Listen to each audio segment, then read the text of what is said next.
vous a déjà accueilli. Il y a eu déjà une première rencontre avec votre mouvement. Il y a 10 ans. Premier constat, vous êtes plus nombreux. C'est pas rien.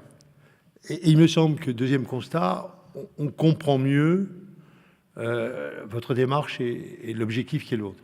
Donc en 10 ans, il m'a semblé que ce que vous mettez en œuvre est perçu dans son utilité.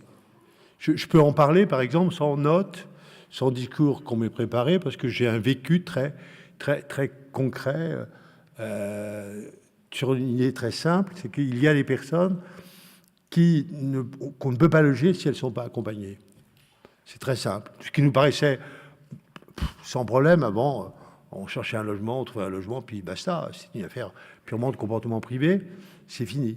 Et ça, c'est un phénomène qui s'est produit depuis quelques années. Il y a 30 ans qu'on discutait du logement, le seul vrai sujet, c'était de pouvoir proposer un logement, et puis c'était tout. Et il n'y avait pas d'autre chose à faire, sauf des minorités très, très faibles.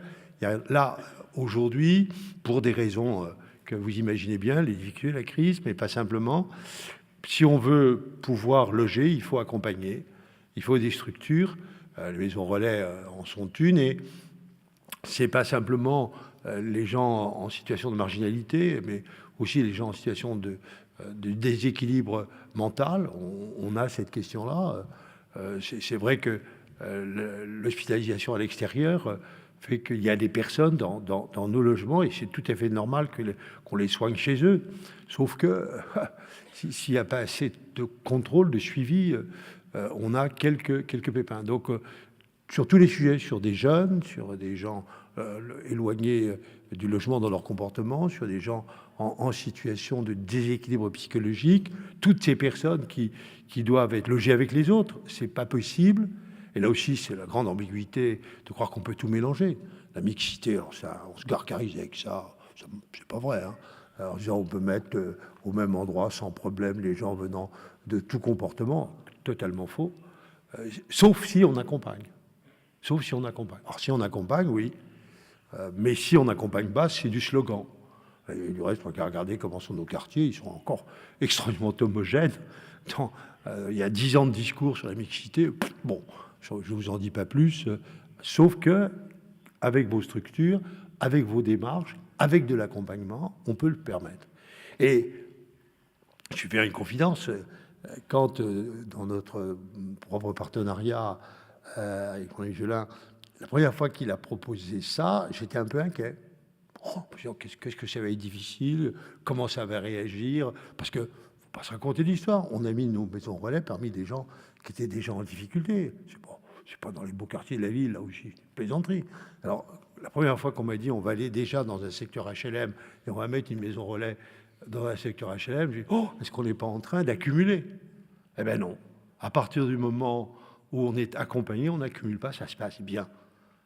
Et on peut même de temps en temps aussi avoir un peu de dispersion des logements, dès lors qu'il y a un accompagnement, y compris dans un minimum de dispersion. Bon, tout ça, c'est ce que j'ai découvert en 10 ans. Je voulais vous le dire, j'aurais pas tenu le même discours il y a 10 ans.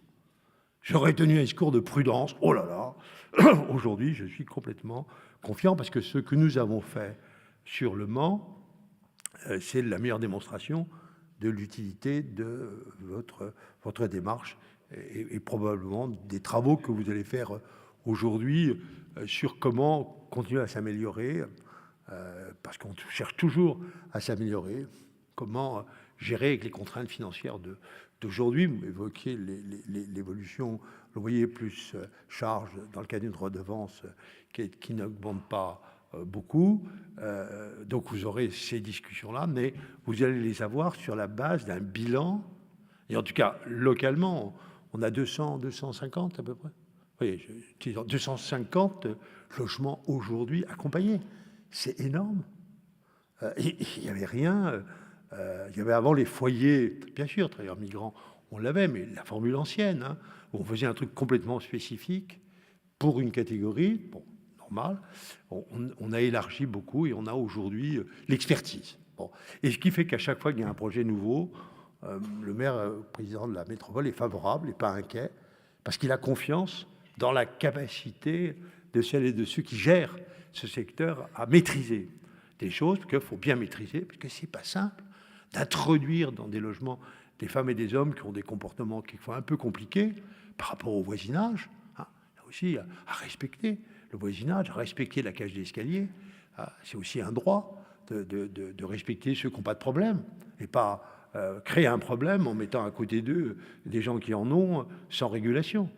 C'est quand on a eu quelquefois du social mal maîtrisé comme ça. Le social, ça implique de la rigueur, ça implique de la discipline, ça implique des régulations de comportement et de l'accompagnement dans les régulations de comportement. Ce sont toutes ces idées que vous portez, parce que c'est ça la vraie solidarité. La vraie solidarité, c'est de l'accompagner d'un sens de la régulation et de l'accompagnement des comportements. Voilà.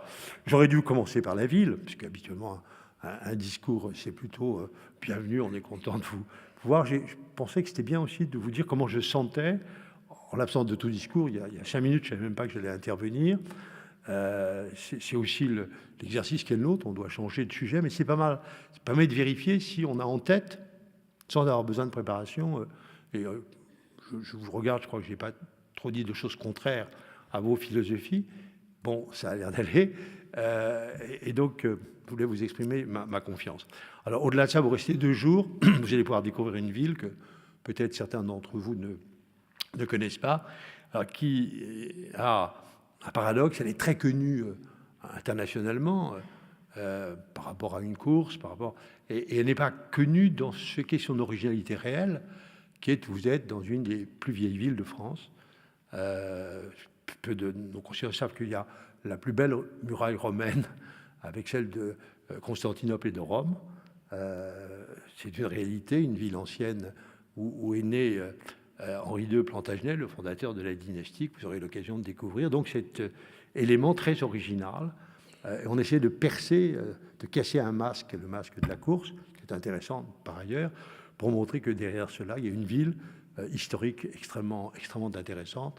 Et j'espère que dans la soirée, vous aurez la possibilité, ou à un moment ou à un autre, de découvrir cette ville qu'on essaye, je ferai là-dessus, d'avoir à l'échelle humaine. Moi, j'aime beaucoup cette formule-là. C'est le titre d'un livre de Léon Blum, à l'échelle humaine. Je pense que c'est un mot qu'on n'utilise pas assez. Comment, les uns et les autres, on va rester à l'échelle humaine.